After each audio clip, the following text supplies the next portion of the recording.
तर आज आपला लॉस झालेला आहे मित्रांनो. आणि एंट्री बघा, एंट्री पॉईंट आणि हे तुम्हाला चार्टवर दाखवतो. पहिलं बघून घ्या एंट्री किती कधी आणि टायमिंग बघून घ्या. बघा 11 वाजून 47 मिनटाला एंट्री केली होती. मी कॉल शेअर केला होता. प्राईस होती ₹38 आणि 12 वाजून 24 मिनटाला माझी इथं प्राईज एक्झिक्यूट झालेली आहे. आणि आपला इथं आज पण लॉस झालेला आहे. तुम्हाला मी चार्टवर दाखवतो हे कुण्या प्रकारे कसं झालेलं आहे. एक मिनिट. तर इथं चार्ट लावलो आहे मी. तुम्ही बघू शकतात कसे एंट्री कुठं कुण्या पॉईंटला एंट्री केलेलं.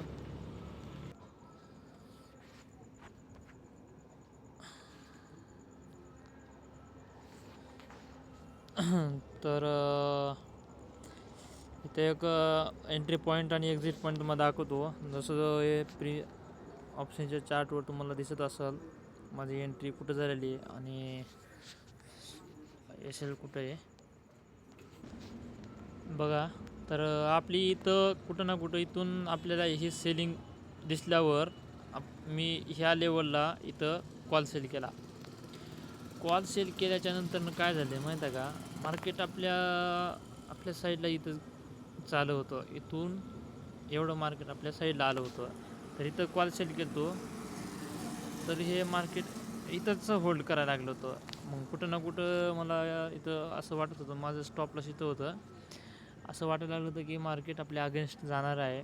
मग मी त्यानंतरनं काय केलं, हा एक स्विंग झाला की ह्या इथं मी एस एल लावल्यानंतर नंतरनं काय झालं, इथं एस एल लावल्यावर हे जेव्हा वरती रिवर्स झालं, जेव्हा ह्याचा हाय जेव्हा क्रॉस केला तेव्हा त्या टायमाला मी पोझिशन एक्झिट केलो. आणि हे जे टाईम फ्रेम होतं माझं एंट्री टाईम फ्रेम हे 3 मिनटाचं होतं. तर तुम्हाला 3 मिनटाच्या चार्टवर दाखवतो कुण्या पद्धतीनं आपली तिथे एंट्री बनत होती. तर इथं 3 मिनटाचा चार्ट लावलो आहे. इथं बघा आपण आपलं एस एल खाऊनच मार्केट खाली येणार होतं आज, कारण की एंट्री इथे केलेली मी 3 मिनटाच्या चार्टवर बघा तुम्ही. इंडेक्स चार्टवर बघा, इथून एक सेलिंग आलेली शार्प. थोडंसं इथं रिट्रेसमेंट झाली. इथं सेल केलो मी ह्या टायमाला. इथं सेल केलो माझं एस एल इथं होतं छोटंसं. इथून एवढं एस एल होतं. तर मार्केटनं पण इथं एंट्री झाल्यानंतर मार्केट पण तिथंच होल्ड करायला लागलं होतं. पण कुठं ना कुठं माझं एस एल ह्या पॉईंटला होतं, ह्या पॉईंटला होतो. मग मी इथं ट्रेल करत इथं माझं एस एल केलं ह्या स्विंगच्या हायवरती इथलं एस एल काढून मी इथं टाकलो. इथं हिट झालं. जरी माझं वरती टॉपला जरी एस एल असतं एकदम ह्या वरती लेवलला, तरी माझं इथं एस एल माझं हिट झालंच असतं. इथून हिट केल्यानंतर मार्केट खाली गेलेलं आहे. तर एंट्री कुठं एंट्री करणं आपण ते खूप महत्त्वाचं आहे. मग आपलं थोडंसं ह्याच्यामुळं एस एल हिट झालं आणि परत मार्केट आपल्या साईडने गेलेलं आहे. जास्त आपल्या अपोजिट गेलेलं नाही आहे. बस एस एल खाऊन मार्केट आपल्या साईडनं आलेलं आहे. पण तरी पण आपलं इथं लॉस झाले. जर मी हे जरी एंट्री मी थोडंसं वरती हाय पॉईंटला केलं असतो ना, म्हणजेच माझी एंट्री जर ह्या पॉईंटला असती ₹40च्या आसपास, तर माझं कुठं ना कुठं एस एल इथं 44 ₹44.5 आरामात इथं एस एल असतं. मग इथं मी काय ह्या कंडिशनमध्ये काय झालं असतं, माझं एस एल हिट झालं नसतं आणि ह्या कंडिशनमध्ये मला प्रॉफिट आरामात भेटलं असतं. पण माझी एंट्री काय झाली, इथं झाली एंट्री थोडंसं बॉटमला झाली आणि एस एल इथं झालं. त्यामुळं आपल्या इथं आज लॉस झालेला आहे. ठीक आहे, जाऊ द्या.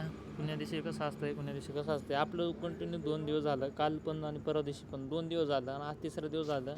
आपण एस एल हिट होते आपले. त्याला थोडंसं कुठं ना कुठं आपल्याला मॅनेज केलं पाहिजे. आपण चुकतोय कुठं तर बघूत उद्या होता होईल तेवढं एक चांगल्या याच्यानं आपल्या ट्रेड घेता येईल आपल्याला. आज एंट्रीला खरं तर इथं बॉटममध्ये पण आपली एंट्री होत होती, पण आपण तिथं ट्रेड घेतला नाही आहे. ह्या बॉटमला आपल्याला पुट सेल करायचं होतं पण केलं नाही आहे. टार्गेटला गेलं. इथं पण सेल करायचं होतं, इथं पण मार्केट थोडंसं रिट्रेसमेंट झालं नाही आहे. आणि इथं बी थोडंसं इथं रिट्रेसमेंट झालेलं, पण एवढी शार्प सेलिंग बघून मला इथून अप साईडला बघायची इच्छा नव्हती. आणि इथं होती इच्छा डाऊन साईडला, तर थोडंसं असं रिट्रेसमेंट घेतला असतं तर मार्केट डाऊन साईडला गेलं असतं.